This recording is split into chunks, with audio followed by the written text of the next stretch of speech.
Abdul Qadir was to leg spin what Pablo Picasso was to art.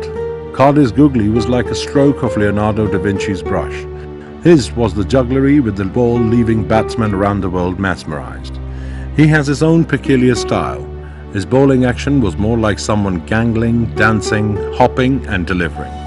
Later to be realized, he was kinetically and biomechanically a near-perfect action. Run, jump, landing pivot, shoulder movement, loading and release all were well aligned. He was prodigious and his talent was unexplainable. Part of the folklore he had to become, however, from humble beginnings, son of a preacher at a local mosque in Dharampura in Lahore. Despite boasting a soft exterior, he was a rebel. He had an attitude of a fast bowler, perfectly interspersed with a unique artistry. Willie and a bowler with guile, Abdul Qadir was destined for greater things. He had to run from school, bunk lessons to attend local nets at Dharampura Gymkhana. He was often left beaten up by his extremely religious father. Not having enough cash on him, Qadir, having a penchant for wearing stylish clothes, had to pick a few from Lighthouse in Lahore. Even the shoes and the cricket kits he wore were acquired from second-hand shops. First-hand was his passion to play cricket. He did not budge. He did not recede. He kept on wriggling out of finding solace in what he loved doing. He was Abdul Qadir. Soon, he had to be a world star. Unassuming with thick sideburns, he played for Lahore and later joined Habib Bank in domestic cricket. In domestic crickets, his right arm leg spin was sensational. With a strong wrist and extremely intelligent mind and a heart to support taking challenges, he could bowl two different styles of googlies, including the one released with the finger.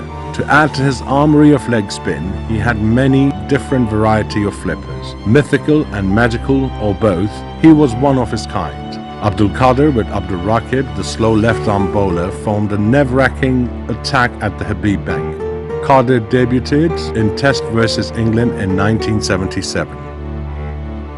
He had debuted in first-class cricket in 1975-76 and inside 2 years was ready for international cricket. Pakistan had produced some top-leg bowlers including Mohammad Billy Amin, Amir Elahi, a fast bowler turned leg spinner, Amiz Ghazali, before Intikhab Alam impressed picking up wickets on his first ball in Test cricket. Later, Mushtaq Mohammed showed immense promise and such was the competition the self-inflicting Muhammad Sabir and Ahad Khan missed out. Wasim Raja and Javed Mirdad also bowled right-arm leg breaks. Then came Abdul Qadir and he turned it around. Leg spin bowling was an enigma. Bernard Bosanquet had started the bossy, later known to be googly. Subsequently, Richard Bernard from Australia and Subhash Gupta of India did show promise bowling leg spin.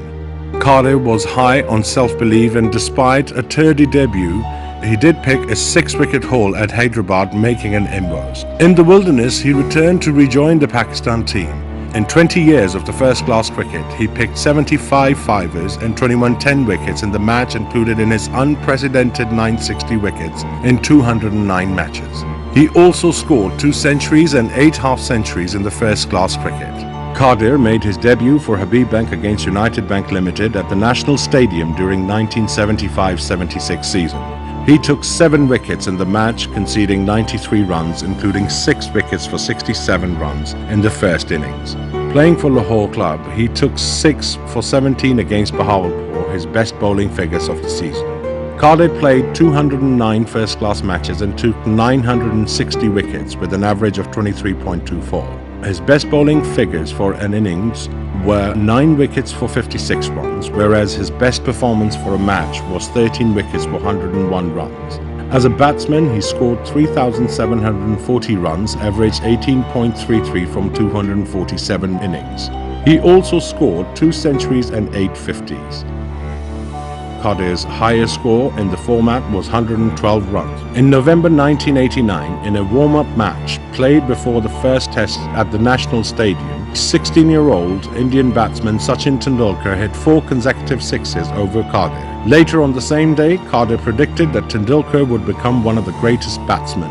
Qadir played his last first-class match in 1994. He appeared in 67 Test and 104 one-day international matches between 1977 and 1993 and captained the Pakistan cricket team in 5 one-day internationals. In Test cricket, his best performance for series was 30 wickets for 437 runs in 3 Test matches at home against England in 1987. His best bowling figures for an innings were 9 wickets for 56 against England at Gaddafi Stadium in 1987. In one-day internationals, his best bowling figures were 5 wickets for 44 runs against Sri Lanka during the 1983 Cricket World Cup. He was a member of the Pakistani team in the 1983 and a master of leg spin who mastered the googlies, the flippers, the leg breaks and top spins. He was widely regarded as a top spin bowler of his generation and was included in Rishi Bonard's greatest 10 shortlist of an imaginary cricket team from the best players available from all countries and eras. Former English captain Graham Goode said, "Qadir was even finer than Shane Warne." Qadir was not successful as a captain. He captained Pakistan cricket team in 5 one-day international matches during 1987 and 88 and 1988 and 89, losing 4 of them. He captained Pakistan for the first time against England in the absence of team regular Javed Miandad. The 3 matches he captained Pakistan lost all 3 against England. In one-day international matches, Qadir captained Pakistan against Bangladesh and India in the 4th and 5th match of the 1988 Asia Cup respectively. Pakistan defeated Bangladesh by 173 runs and lost to India by 4 wickets. As a chief selector, Abdul Qadir replaced Salim Jafar, the former Pakistan fast bowler, in November 2008 for series against India. A series of 3 Tests, 5 one-day internationals and 3 T20 internationals were scheduled to be hosted by Pakistan. The series could not take place due to the deterioration of both countries' diplomatic relationship after 2008 Mumbai attacks. His next assignment was team selection for home series against Sri Lanka. The tour was arranged as a replacement for the scheduled tour of India, which was cancelled by the BCCI. The series was abandoned following an attack on Sri Lankan team in Lahore during the 2nd Test between the teams. Qadir resigned from the post in 2009 without explaining anything. Highly principled, extremely and eccentric, and someone rising in adversity and riding high, was compelled resigning innings. What we saw of Qadir, he began by picking up 6 against England, a 5er in Australia, boom-bazzling New Zealand in 1983, followed by a handful of match-winning performances. 9 for 56 versus England at Lahore in Test was abnormal. Qadir's best Test has been a year before having Tehran's 6 for 18 versus the West Indies in 1985-1986 against the champions. Qadir's was befitting. To us, it was a tragic loss for Qadir and his family, but mostly for Pakistan. A nation where young boys dream of becoming legends and have idols like him who inspire. His inspiration, fortitude, conviction and the capacity to rise against all odds will always resonate. Nationally and internationally, legends are trailblazers. They're like Abdul Qadir, just march on doing right, but never cognizant of the mark they leave. He will always be remembered for the trail he blazed for every aspiring young man.